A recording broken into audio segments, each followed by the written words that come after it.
A day in my life as a vlogger boy na ICT student. And yan ang damit ko for school and dapat maliligo na ako dyan. Pero ano muna ako Energen para may laman yung tiyan natin. Para di tayo magutom pagka-punta din sa school.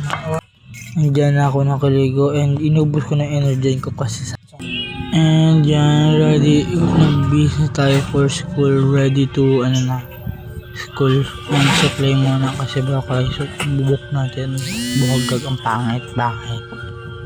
And explore muna tayo and medyas, outfit check, outfit. And ayan, buti na lang talaga hinatid tayo ni Papa. Eh di nakatapid tayo. Buti na lang talaga nakamotor kami. Di kami and ayan, nakarating na tayo sa school and so very pagod. 5 floor ba naman? Buti lang nakakaya ko. 5 floor, kayang-kaya yan. And yan, hindi na lang makikita natin mga kupal. Hi guys! Hoy, pakilala sa... Ano mga akala mo mga payer mag-imang iinasal Tatakip pa yun ang mukha, akala mo kinaganda niya. Ang kapal ng mukha. Tangina mo! Hi guys! Saan ka na yung kakain? Shit, sarap ng kain namin. So na, sarap, ulo ka Mantalang sa amin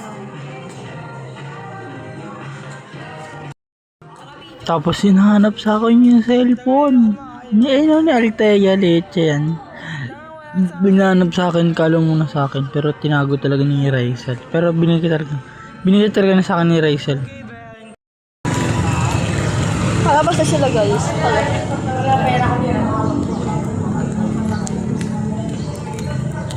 Kasi ba? Nag-vlog ka?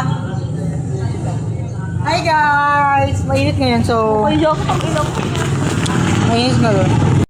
And yung time na yan, nakawin na talaga kami yan. So, ako na lang umuwi mag-isa and nag-SM muna ako bago ko libang-libang muna ako din kanta